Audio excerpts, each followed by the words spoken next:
Hey guys, this is Charlotte, and you're watching Going In Raw. Hey, friendo, Steve here. And Larson. And welcome back to Going In Raw, the only pro wrestling podcast you can be listening to right here, youtube.com/Steve and Larson. Available wherever podcasts can be found, and of course, taped live at the Twitch at twitch.tv/Steve and Larson. We are a couple weeks out from WrestleMania, Larson. So, of course, I guess if you say so. Of course, well, according to the calendar, anyways, Yeah. Seems to be the case. No more pay-per-views between now and WrestleMania. Well, there's a takeover. There's actually two takeovers. It's one, just 2 nights. Yeah, same thing. Raw happened tonight, so we had more developments at WrestleMania. I guess the thing that I already made the thumbnail. I already did it because I like her a lot. Rhea Ripley made her debut. She challenged Asuka. No Charlotte for now. She tweeted out that she tested positive for COVID, so she's recovering from that. So she's staying away from everybody, obviously. She's not going to be available for at least the build for this over the next couple weeks, probably. Will she be in this match? Will she make it a triple threat? Who knows? Right now, they're just billing it as Rhea Ripley versus Asuka. What'd you think of Rhea Ripley's first moment on Monday Night Raw, Larson? I thought it was great. The only thing I kind of wish is they had done this back on, what's the Monday after Royal Rumble? Do it that day. And not necessarily have her go and step up to Asuka and challenge her for the title at Mania. I mean, she couldn't really do that until Bianca chose who she was going to face at Mania. But Rhea had such a great showing at the Rumble. The finish to that Rumble between her and Bianca was so damn awesome. She had a ton of momentum. And then they have her off TV for almost 2 months. With just, like 3 weeks or 4 weeks, however long it's been, of video packages hyping her debut. I just kind of wish that WWE is not that good at striking while the iron's hot. No. And Rhea, if she shows up on Raw the night after Rumble and has another fantastic showing, that's momentum. You get that going. And then that builds to something. But they didn't do that. And while it's cool, I like Rhea. I like her step to Asuka and saying, hey, Mania, let's do it. That's cool. But, I just kind of wish they had just built the momentum that she established at the Rumble. That's it. I do kind of want to, you're going to put me in the awkward position of defending WWE to a degree. I'm going to steal this tweet from Louis Dangor. It seemed to be the case that for the title, they originally go Lacey Evans versus Charlotte. Yeah. With Ric Flair dancing around in the corner, right? They couldn't get that, so they were going to do Asuka versus Charlotte. And they couldn't get that. And I just wonder if it was a matter of, you have her at the Rumble. Okay, well, what are we going to have? We want her in a prominent spot at WrestleMania. And then these things keep on happening and falling through.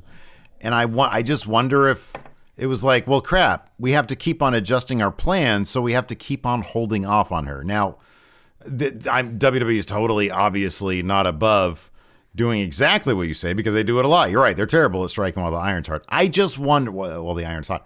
I just wonder if in this particular situation, they had wanted to debut her after the Rumble, and they just were like, well, plans keep on, falling out of place. I mean, I don't know the timeline exactly. Maybe it was supposed to be Elimination Chamber. I don't know. But maybe it was a matter of, well, plans keep on falling out of place. She's supposed to have a prominent spot. Now we have to keep on figuring stuff out. That's my supposition. I get that. It's not a mutually exclusive thing where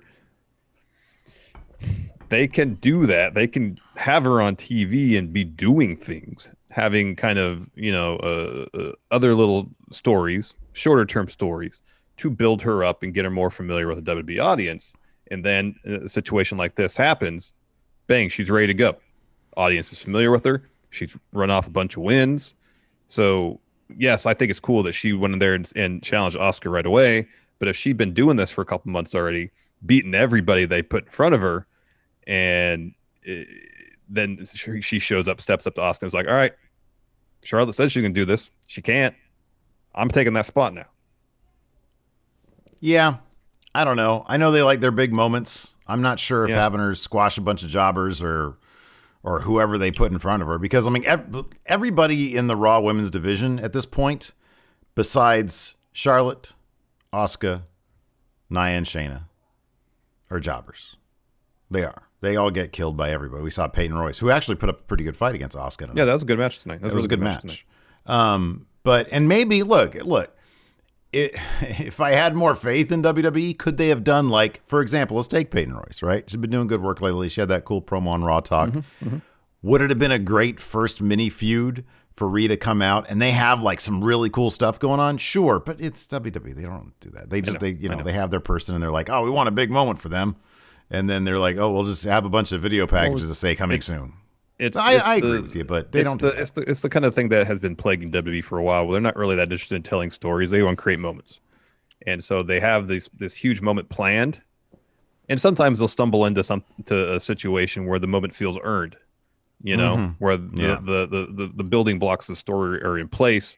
And we've seen several weeks of progression and the moment happens and it feels inevitable and it feels powerful and we can get invested in it. Far too often, they don't invest the time or creative energy in setting up those narrative building blocks to make the moments feel important. Yeah. And so while I really liked Rhea showing up tonight, it was cool as a fan of hers. Yeah. I don't know.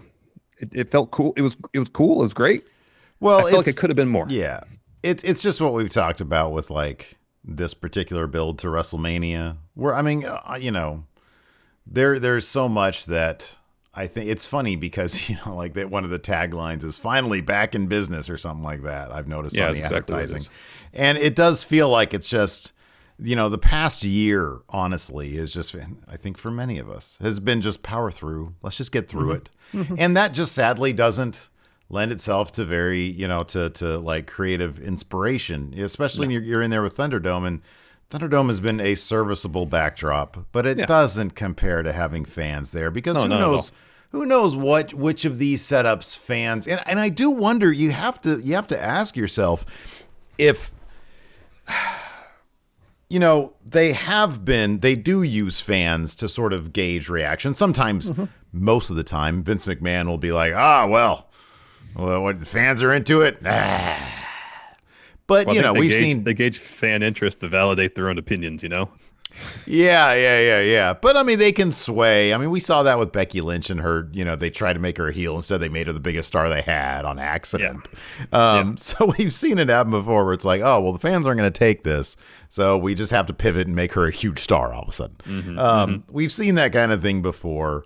The builds have been lackluster. I mean, all of a sudden now, after Lashley has been one of the cooler guys on TV with the Hurt Business back in his play, now he's trying to enlist the 24/7 division to take out Drew McIntyre. For 2 weeks, it seemed like the Hurt Business were a well-oiled, cohesive unit that were ready to dominate. I guess we should have saw when the Hurt Business lost the tag titles to the New Day. Yeah, the wheels were coming off a little bit. This week, wheels are off. And like the build-up to Lashley beating Miz was great. It was really exciting. It was awesome. It was really exciting. Felt like a dude of destiny, and I was like, oh man, he's peaking with Vince at the right time.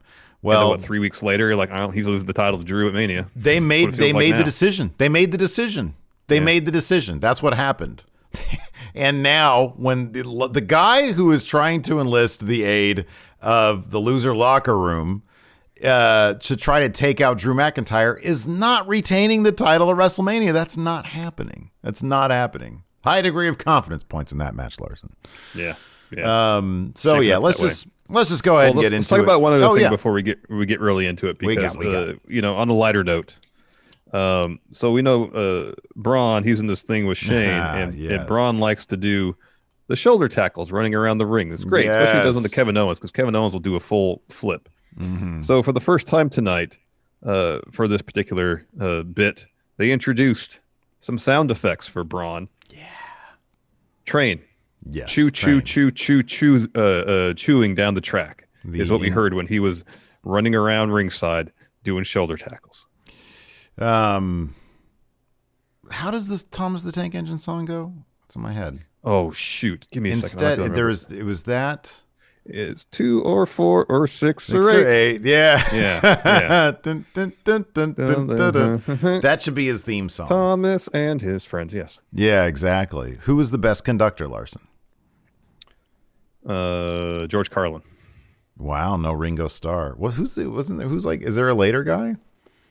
Has there been another conductor? I haven't watched any Thomas in a very long time. I mean, it's only been like 5 years for me, but I only remember Ringo and George Carlin.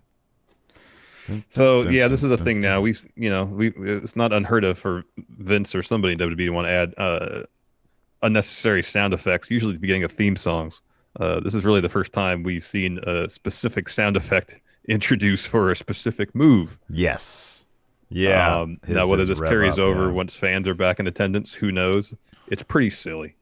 Well, one of the friendos here in chat, and I apologize because it was so early in chat, I forget it now, suggested that was actually the sound, or claimed that was the sound that they use for whenever like a Rays player hits like a home run or something. Home run, at the Trop, that's what they said, yeah. And obviously you can connect the dots, because they're prepping for baseball right now. Mm-hmm. Maybe they played that because they're testing out stuff, and somebody heard Vince it was like, "Whoa, we're trying to troll the crap out of Braun right now. Let's use the train sound effect. It's going to make him look even stupider." And that match was set up. He didn't really look that stupid tonight, though. Braun. I don't know, man. He had a train sound effect. Well, that wasn't his choice. And dude, on top of that, I don't know. He kind of did because it's not like. So Shane ran away, and then at the top of the stage, he didn't look one bit intimidated by Braun. He was like, "You choose the match, and he got the last word, and you're gonna lose because you're stupid." And then he starts dancing. He starts dancing. Hubris on Shane's part. I think the most foolish move of the night is Shane letting Braun pick the stipulation. This will be the real true medal of whether Braun is smart or not. If he chooses a power slam match, you have to hit a power slam to win. Shane's not gonna hit a power slam on Braun. What do you think he's gonna choose? Oh, they'll do something generic like steel cage or some crap like that. He's gonna say, wouldn't it be great if they had him say something that didn't exist? He got confused. I don't know. Maybe. Like a beat the Money in the Bank challenge. What? Maybe. What even is that? Yeah. Who knows? Beat the Iron Man challenge. I don't know what that is, Braun. I don't know. Really are. We can jump into it now. So the show kicked off with Bobby Lashley versus Sheamus. A rematch was just last week on Raw. They had a match. I was so confused. I started this and I was like, "Oh, are they just showing this match again? Did I hit the wrong? Did I hit the recorded version of this match from last week?" And then I saw the welts on Sheamus, and I was like, "Oh, they're just doing a new match." Yes, it's a brand new adventure, Steve. So that's a good reference. So apparently they said that Lashley challenged Sheamus to this bout. I don't recall why though.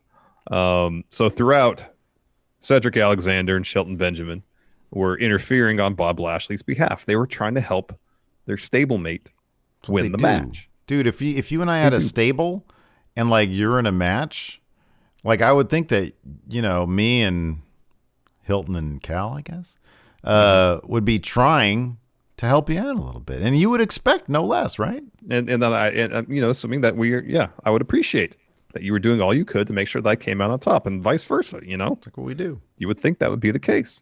Yeah. So anyways, at one point, Shelton Cedric pull Sheamus out. Oh, this is after the match. Sorry. So Sheamus set up for a brogue kick. This is the finish. Cedric kind of distracts him. Lashley hits a spine buster, puts Sheamus in the hurt lock. Sheamus taps. Mm-hmm. As soon as the match is over, Shelton and Cedric are pulling Sheamus out of the ring. They start beating him down. Drew runs out, and rather than go in the ring to have a stare down with Lashley, he runs around. Oh, you lost your camera. Yeah, I'm getting it back.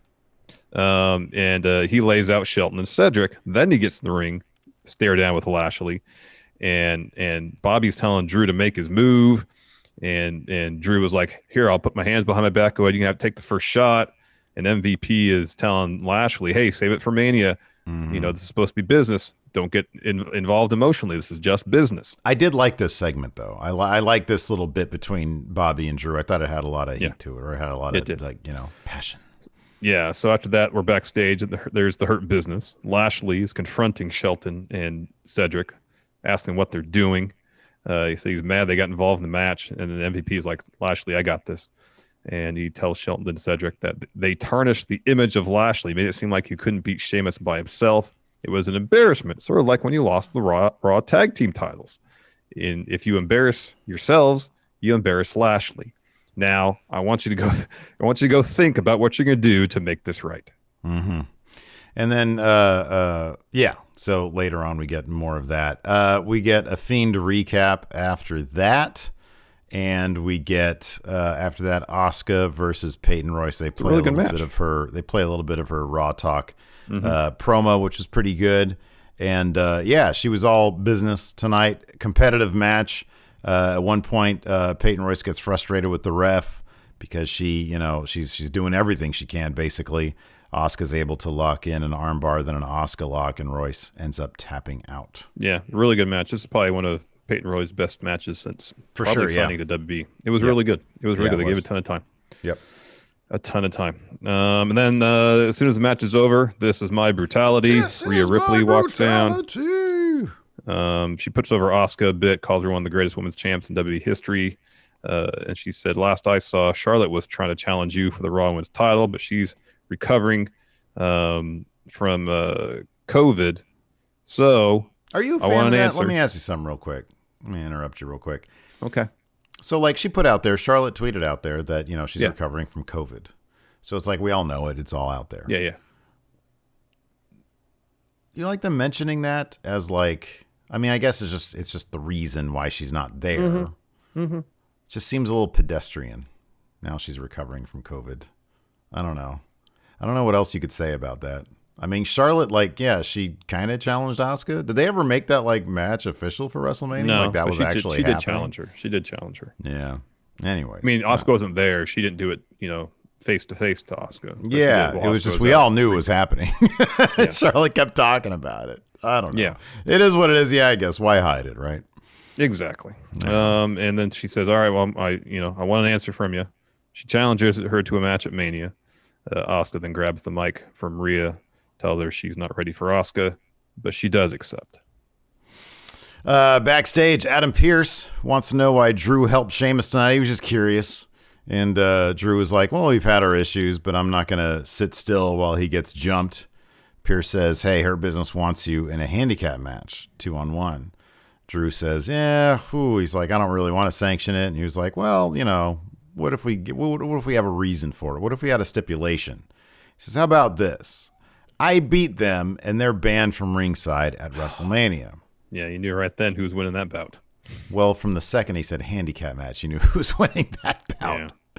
Yeah. After that, this is when time just immediately stops. You know what? When in the build-up to Miz winning the title in a couple weeks after, pretty much up until the week after he lost to Lashley, I felt like Miz was really trying his damnedest to get himself as a character over. Mm-hmm. And it worked for the most part.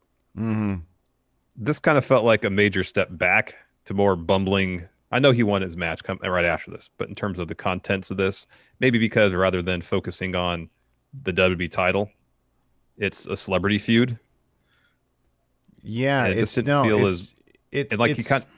like he wasn't quite hitting his beats at the very beginning too. He seemed like he got it back towards the end, but the beginning, he there's a couple moments where it almost seemed like he lost his train of thought a little bit. He just recaps the same stuff every time. He just recaps the same stuff. I'm the only 2-time Grand Slam champion. Has The Undertaker done it? Has Hogan done it? Has so-and-so, whatever. Like, he just recaps the same stuff. It's over and over again. It's like 5 minutes of him talking, and we don't really need it. It's just over and over again. Like, if he were just to come out and say, Bad Bunny, get your ass out here. I don't care how famous you are. Then, so I can challenge you man to man. Why don't you do that? It takes 2 minutes. I can't. It's just endless talking. So he says basically, he says all that. He recaps all that stuff. They show some silly music video with Miz and Morrison where they're mocking Bad Bunny. And then Miz challenges Bad Bunny. It looks so bad. It was dumb. Miz challenges Bad Bunny to a match at WrestleMania where he's going to end not just his wrestling career, but his actual career. And then he says, if you want an example of what I'm going to do to you, here's my match with jobber Jeff Hardy. All of a sudden, Jeff Hardy can't beat even The Miz, which is horribly sad. He actually got pinned from a skull-crushing finale, which is also very sad. Yeah, because you really can't. No one loses to just that move. Nobody loses to that. So Jeff Hardy comes down and he drops. It literally sounded like dialogue from 2K17. It did, and he said, "If you're a real man, you'll send Morrison to the back. I'm the number one." You know, it's very generic babyface stuff. So Morrison leaves to prove that Miz can win against Jeff Hardy one-on-one. So Hardy towards the finish, Hardy goes for a twist of fate. Miz posts him. His skull-crushing finale and gets 3 with it. It was a pretty short match, too. Everybody kicks out of that shit. Yeah. I know. So Miz is celebrating, then Bad Bunny comes up behind him, breaks guitar over his back, walks up the ramp, tells the Miz he accepts his challenge. Miz, I'll see you at WrestleMania. Bad Bunny, I'm looking forward to seeing what Bad Bunny can do in the ring. He's got, I don't know. He's got charisma, man. He carries himself. I can see why he's a big star. Yep. And it is like, he's like, man, I kind of dig this guy. I hope he sticks around for a little while. Like, I haven't said that about very many celebrities, because usually celebrities are too, like, what's the word I'm looking for? Celebrities usually have a hard time really getting into it.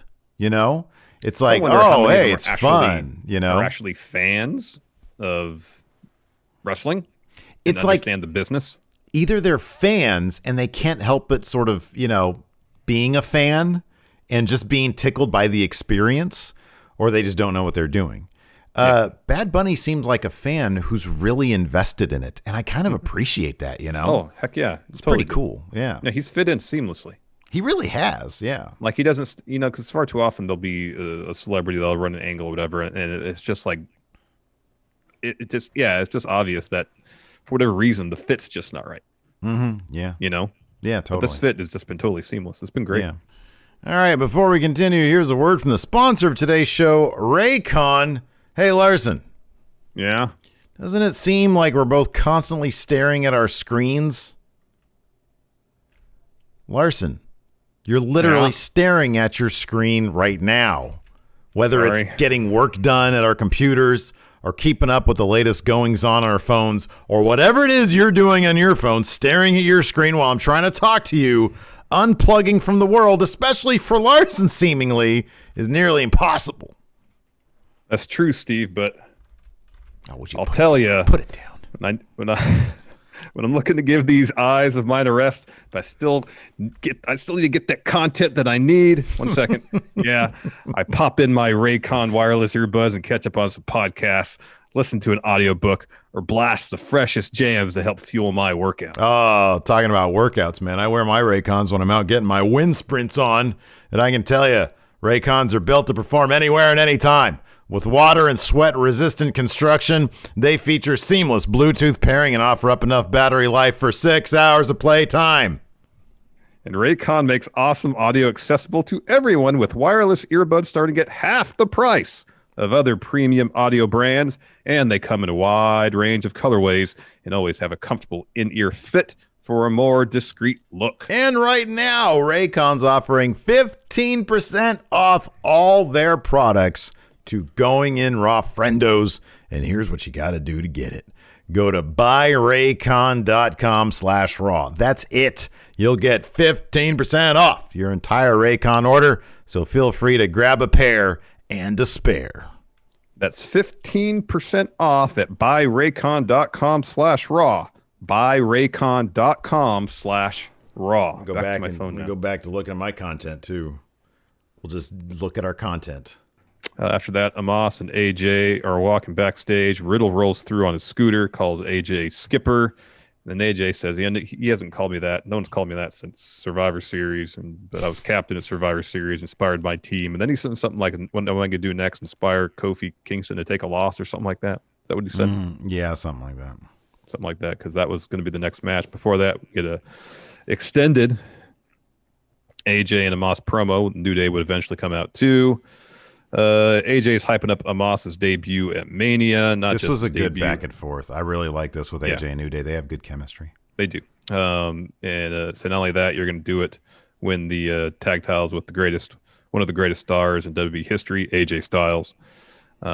He started putting over the New Day a bit. He says at Mania they're going to lose the belts.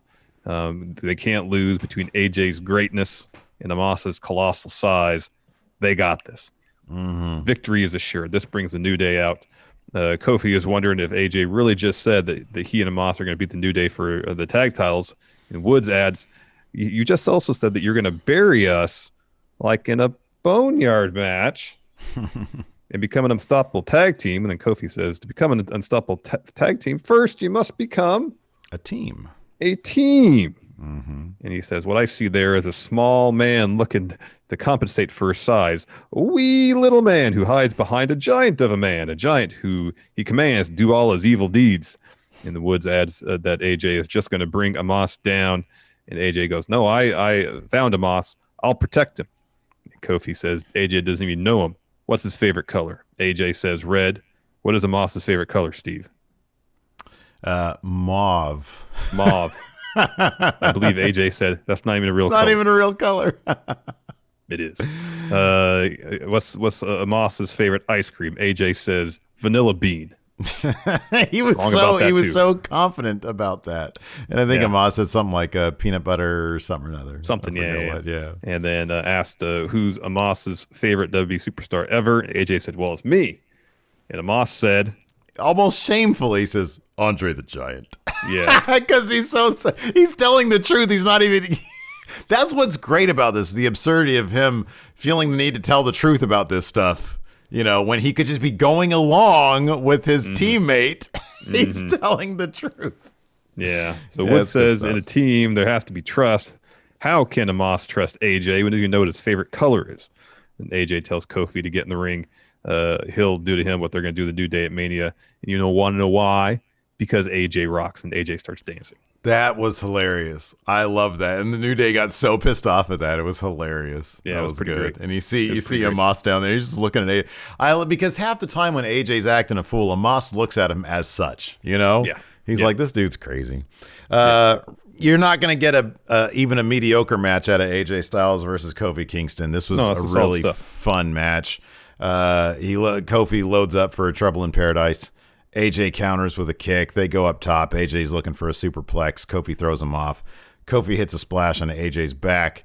Gets two with that. AJ locks a calf crusher in. Kofi gets to the ropes. AJ drop kicks Kofi's knee. AJ goes for this was funny. AJ goes for a phenomenal forearm, but Woods goes right next to him with a trombone. Hurt. And he throws him. He's about to jump and he just goes, whoa. And so Omos starts backing him down.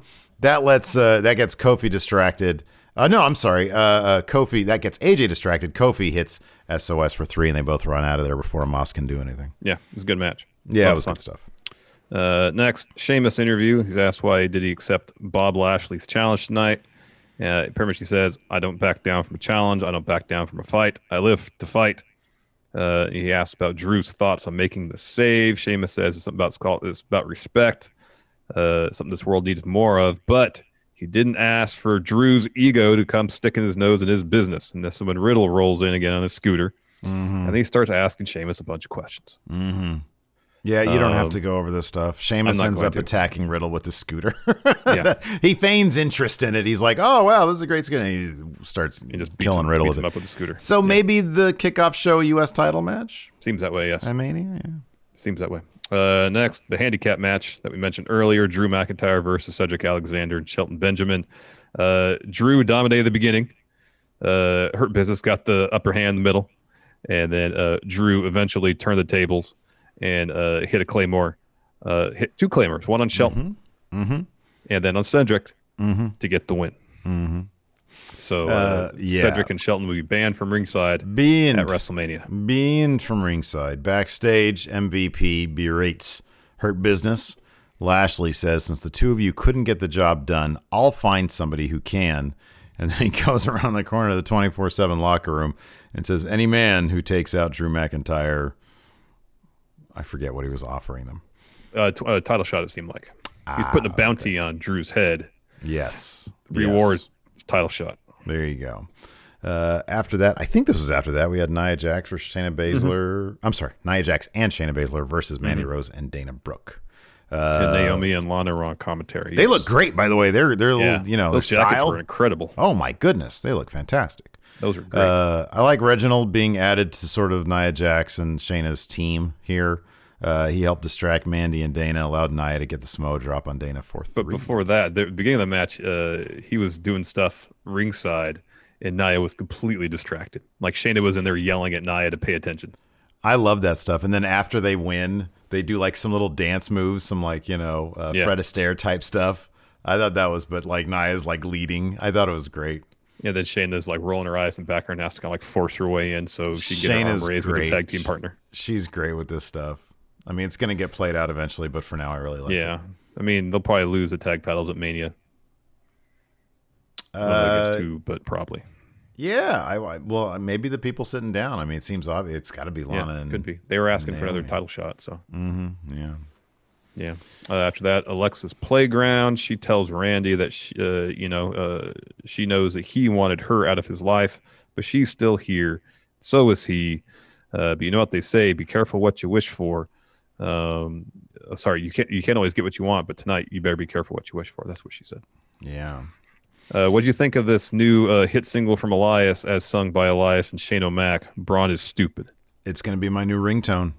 That was great. That was hilarious. Shane sweating the entire time, talking about him living in stupid woods with stupid trees. And then he punctuated at the end, but Braun is stupid. Oh. This is already just becoming completely, totally one note. There's no passive aggressive thing in there. Yeah, no, it's pretty. And it's never going to evolve past this at all. Nor should it. There's only so many angles you could take with this man. Anyways, that all leads up to Elias and Braun match. This goes pretty much as you would expect. Braun dominates. Elias got a couple moves in there. Well, nobody expected the choo-choo sound. No one expected the choo-choo audio when he was doing the shoulder tackles. No, right. Braun hits the power slam. He gets the win. Shane comes in and blasts Braun in the back with his crutch. Braun no sells because Shane still has a crutch because he's still selling knee injury. And then Shane's like, oh, shit. And he sprints up the ramp. Sprints. Yeah. So then Braun gets on the mic, says, hey, Shane, your knee looks fine. I've had enough of your games. I've had enough of you, Shane, calling me stupid. We're going to end this. Are you man enough to face me at Mania? Shane accepts, then tells Braun it could be any match he wants because I'm going to win because, Braun, you're stupid. Yeah, I don't know about that, man. I don't know. Low confidence points, Larson. I know you got high confidence points. High on Braun. Low confidence points. Go ahead. Take your low confidence points. I might. There's a chance I might get Big Red at TakeOver. This might be an epically short run for me if that's the case because I have no confidence in any of my WrestleMania picks except for Bad Bunny. Dolph's first title reign as WWE champion last 15 minutes, something like that. Exactly. I did like when Shane cracked the crutch over Braun's back and he no-sold it. That was good. Yeah. I like when anybody does that, though. Then we had a bunch of matches announced for nights 1 and 2. Yeah. So announced for night 1, we got Drew McIntyre versus Bobby Lashley, Sasha Banks versus Bianca Belair, and Miz versus Bad Bunny on night 2. Roman versus Edge, Asuka versus Rhea Ripley, and after this main event segment, it was announced that we're getting Randall Keith Orton versus the Fiend Bray Wyatt. Yeah. Then we had our main event segment. I'm sorry. What were you going to say? No, I was going to start talking about this, but go ahead. Randy Orton to summon the Fiend. And I like this because Randy dropped a promo to precede it, and he said the word bullshit. I was very happy about that. I like when people say bullshit, Larson. So anyways, Alexa comes out, says, I told you, be careful what you wish for, Randall. And then sort of some Kane pyro hits, and the Fiend all of a sudden is behind Randy. She does the Jack in the Box. The Jack in the Box thing, yeah. Randy. Jack pops out and looks like a little fiend. Randy, is that what they call what's inside the box is the Jack? I guess so, because it's Jack in the Box. Well, he's in the box. I've never actually heard anybody dissect a Jack in the Box to the point of calling that Jack, but certainly that's Jack. I would think so, because it's what's in the box. He's in the box, yeah. It's in the box. It's in the box. Anyways, the Fiend is behind Randy. Now, Randy has brought to the ring a 5-gallon gasoline tank with him, and he starts unscrewing the lid, sniffs the gasoline to give us the impression that, this is not just water, it's actually gasoline because he recoils from it. There's something else he does later on that he's trying to sell it to, and I like that too. Because I do the same thing. He douses the Fiend very carefully. Sure it's gas? No, I thought you meant when he does this. Yeah, that was good. He wiped his hands off. Yes. Whenever I'm in the gas station, if any ends up getting on my hand, I go, oh, God damn it. Oh, no, I do this. What a weirdo. I was about to make a gross joke there, but I'm not going to. So he pours the gasoline on the Fiend very carefully. Fiend doesn't do anything. He just stands there, and he backs up. And instead of lighting him on fire, though, he just drops him with an RKO because the Fiend approaches him, drops him with an RKO. Alexa starts to come in, and as he's sort of distracted by Alexa, the Fiend is getting up. Randy turns around, gets hit with the claw, and he's out. Alexa dances around. She points to the Mania sign as all sorts of sinister pyro goes off. So, flames shoot up. So there you go. There is with Alexa pointing at the sign. Yep, Raw. that was Raw. Yeah. Yep. You want to answer some questions? Yeah, let's answer some questions. Might as well. We have them. We'll answer them. Oh, Adam Beverage says, did you notice Woods played a bit of AJ's TNA theme for the distraction? Oh my gosh, that is hilarious. That's pretty That is absolutely hilarious. Good catch there. Good catch. Let's see here. Bottom class rated with a party of 4. Thank you. Thank you, bottom class. Let's see here. Oh, here we go. Tim he explained this, Tim. Tim Whalen says, I like his name, Tim Killer Whalen, says, in kayfabe, why did Drew save Sheamus after they almost killed each other at Fastlane? Well, he explained it, Respect. Let's see here. Willie Powerbottom. Could you do going in raw math on, that's a lot, on the royal families of wrestling? We did power rank them on some episode of something we did, probably an AEW episode. And we couldn't come to terms because you claim that Dusty Rhodes is a bigger star than Bret Hart. Yeah, totally. Gareth, who replaces Cedric and Shelton in Hurt Business? Any chance they circle back to Apollo, Ricochet, or Keith Lee? I don't know where Keith Lee is. I think that it'd be fascinating to know what he would have done at Mania had he not been disappeared somehow. I don't know what's going on with that. I don't know either. Let's see here. Go ahead. So Sup Friendos with Brian possibly being added to the Universal title match. Could that be how they take the title off Roman without him getting pinned? Yep. Possibly, yeah. Johnny Ralston on the Broken Skull sessions with Randy Orton. Randy said his best years were 2009, 2011, and 2020. What is your guys' favorite run of his? Oh, it's probably 2020. I thought he was really good in 2020. I thought he was pretty great in 2020. Randy has always been it's either he's really good or he's checked out. And there's not really a whole lot of in between. And I thought he was really good in 2020 because he was engaged. He was engaged, and Randy's in a special place because when he's engaged, but he's so old he doesn't give a shit anymore. Then it's really fun to watch. He did a lot of good stuff with Jeff Hardy when Hardy came back. That was good stuff. They had their Hell in a Cell match. That was a lot of good stuff. That was when he was taking the gauges out of his ears and doing stuff. Yeah.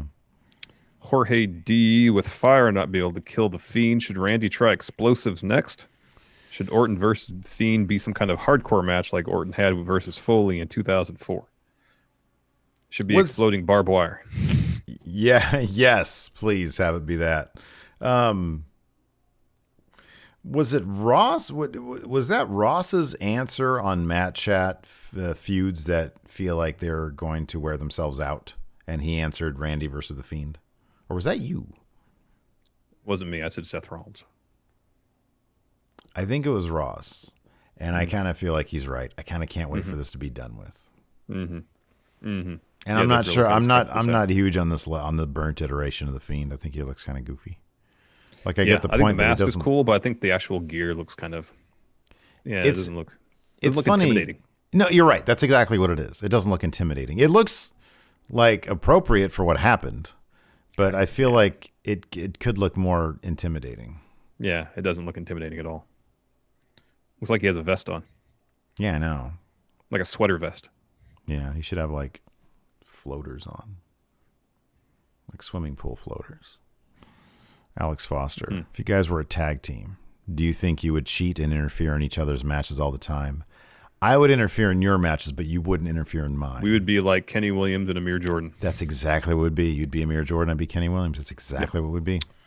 Night by night, earlier as requested, Triple H showed up to help you fill in the mysterious hole of immeasurable depths. Oh, nice. This is from our earlier show today. This is a Keen great to help, he brought his golden shovel and a Good. truckload of dirt.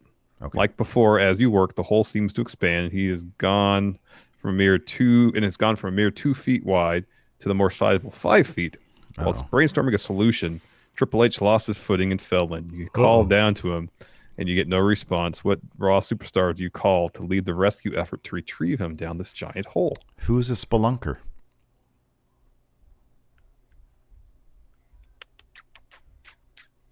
Or who has...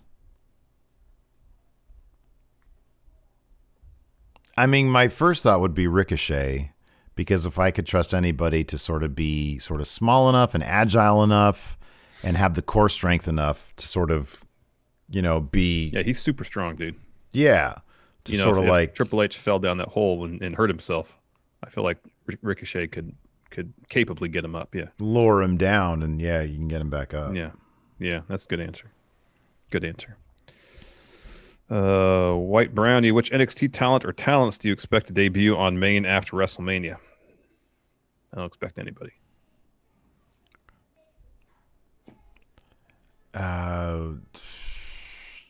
Nobody. Like Rhea Ripley just debuted. Yeah. Like it sucks. That used to be a grand tradition. The WWE's gotten rid of so many of their cool concepts. Yep. Like drafts. Right. Who in NXT is going to go drafting, is going to be in the draft. Answer, nobody. Survivor Series with NXT. They've just gotten lame. Cameron Grimes, there you go. That's a good answer. There you go. Who said that? F. Sagan. Thank you, F. Sagan. Thank you. Amazing Rick, Drew and Sheamus tag champs after Mania?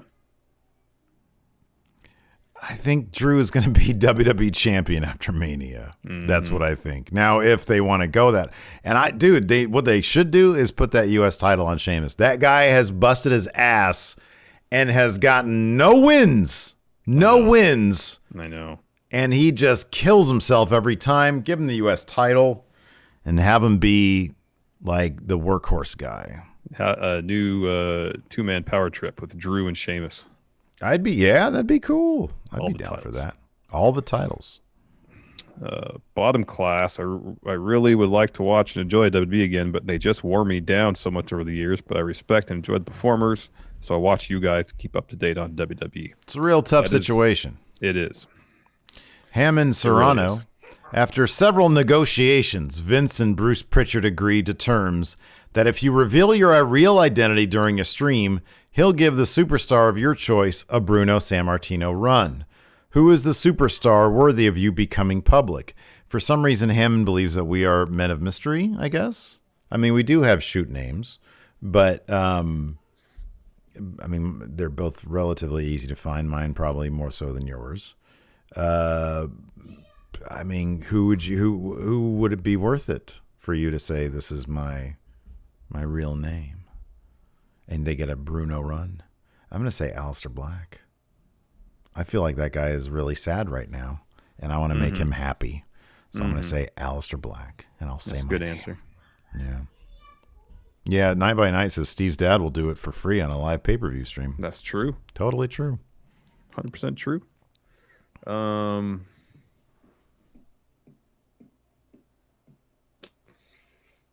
Keith Lee. Oh, wow. That's a good one. Zoe Jeremy says Fiend looks like Oogie Boogie from Nightmare Before Christmas. That he totally does. That's totally true. Yeah. Yeah. Let's see here. Oh, wow. That's a great idea. I think this is Church Jackson. Said, it's sorry I'm baked on Patreon. I think that's Church. Assuming it doesn't happen tonight in the main event, Should the Fiend burn the Thunderdome to the ground as Raw goes off the air? Like the last time we see Thunderdome, that'd be rad. That'd if be the cool. Fiend burns it down, that'd be awesome. I like that cool. idea. Happy birthday, by the way, Church. Yeah. Dangum Q, the best celebrities wrestling in WWE recent memory besides Bad Bunny are Pat McAfee, Dwayne Johnson, and John Cena. The latter two are celebrities now, so when either of them comes back for a match, it's technically a celebrity match. Yeah, McAfee, Stephen Amell, those are the two really, really strong names. D'Angelo Williams. Oh, he was great. He was great. Yeah, he was great. Let's see here. We already sort of addressed Adrian C. just pointing out the bizarreness of Lashley being upset at Benjamin and Cedric for getting involved, but then getting upset when they couldn't take out his next opponent. Yeah, it doesn't make any sense. It doesn't make any sense. And then he goes and tries to recruit people from the 24/7 locker room to take out Drew. When that's all what Cedric and Shelton were trying to do during the match against, we're trying to do in Sheamus is take the match against Sheamus is take out Sheamus. Cameron Bortolazzo says, if you could swap voices with any Raw superstar for one episode of Going in Raw, who would you swap voices with? Wow, great question. That is a great question. We'll end on that one, too. And then we'll answer some more on the Twitch here. Oh, Alistair for me. Oh, wow. Yeah, that's a good one. Here's a better question. Mine would be Keith Lee. Here's a better question, though. Which Raw superstar's voice would you never want to be swapped with for the show? Mine is Shane McMahon's. I think we would drive around. We would drive away everybody if it was just like,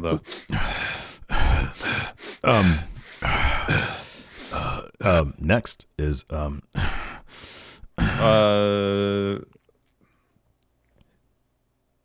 for me, it might be Otis, the voice I wouldn't want to have, because while it's funny at first, oh it man, would wear thin so quick. Yeah. So next, Asuka versus Rhea Ripley. Oh, yeah. Yeah, that'd be terrible. Yeah. Yeah. All right. Anyways, that's going to do it for us today. Thank you, everybody, for tuning in. We appreciate it. Join us tomorrow for Impact Wrestling live at twitch.tv/Stephen Larson, 5 Pacific, 8 Eastern. Twitch chat, stick around. We'll answer some more of your questions. Thanks so much. Till next time. Oh, yeah. Talk to you later. Bye. Help support Going In Raw today by becoming a Friendo Club TV member. You'll get access to new bonus episodes every week, including Friendo Club Arcade, Live Power Rank, Vintage 10 for the Wins, and Ask Stephen Larson. Get access to Friendo Club TV today by becoming a $5 and up patron at patreon.com/Stephen Larson, by throwing us a sub at twitch.tv/Stephen Larson, or by clicking join at youtube.com/Stephen Larson.